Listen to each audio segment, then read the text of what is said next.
Hello everybody and welcome back to another iGeek Books review. Today I'm going to be sharing I've Got Your Number by Sophie Kinsella. So without further ado, I'm going to just go ahead and dive into this book. I loved this book. This is a classic turn of the day 21st century love story. And I love the fact that it's not a romance that is girl meets boy, boy loves girl. They sort of have a fallout where boy goes ahead and realizes what he's done with his life and how he's going to miss all these other stuff, and then they come back together and live happily ever after. It's nothing like that. It's actually very, very different, and it's probably why I loved it. So the whole thing follows Poppy, and Poppy, it's at a standstill because she has lost her beautiful wedding engagement ring. And she is going insane trying to look for it. It is a family relic. Her fiance gave it to her. She thinks it's very special. It has emeralds on it, and she has lost it because while on a wedding shower and having cocktails, everybody was passing it around, and she had to take it off so that all her single friends could try it on. So the whole novel unfurls from then. For her, she has the perfect couple because he is everything that she's ever wanted. He is, well, he's amazing. Magnus is a part of a family that they're all freaks in a way because they're all very, very intelligent, non-thinking, straightforward geeks. And she feels alienated by them on her best day, but she still puts up with all of it because she loves Magnus. Even though he's a little bit too flirty, he looks at everybody, and he proposed within a month. All things considered, she has reached the jackpot. He is a very, very nice man.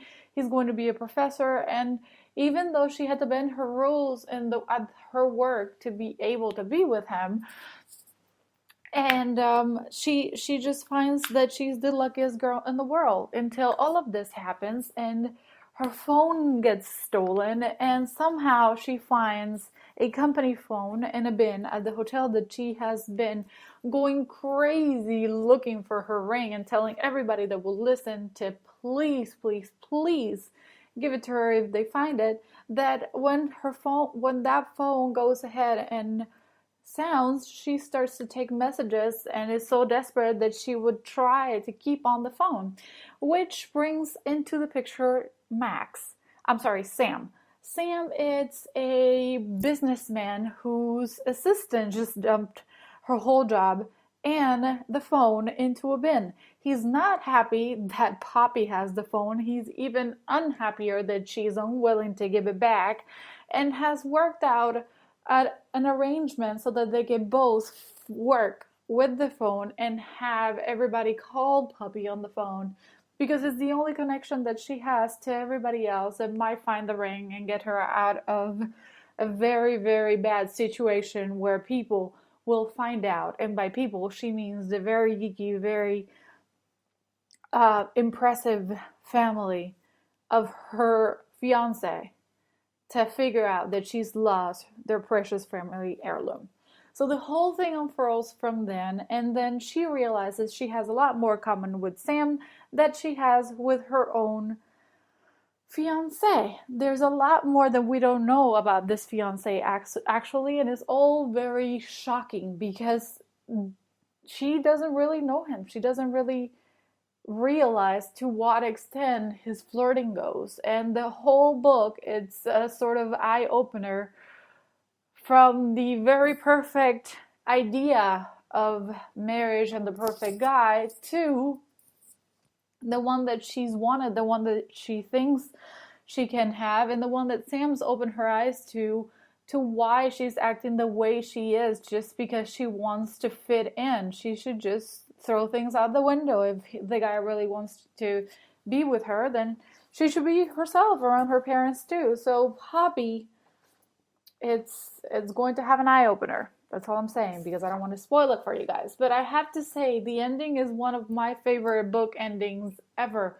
It is such an understated story. It has nothing to do with today's Cinderella story, and it's sort of natural in a way that in today's day you can see, because everybody is just stuck to their phones looking at them over and over again, because that's what 21st century people do these days. So it's sort of like the perfect way to bring two characters together.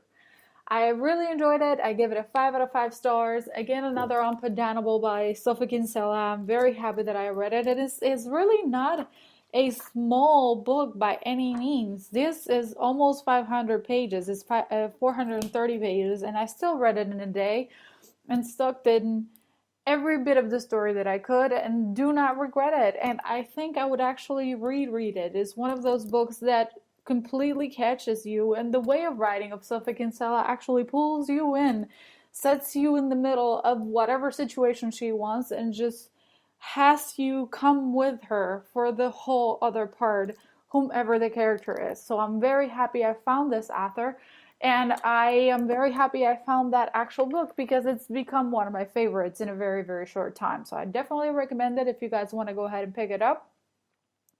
Again, 5 out of 5 stars. Epic read of a nowadays love story in the cybernetic era. I'll leave you guys with that thought. I'll see you next time. Keep reading, and bye-bye.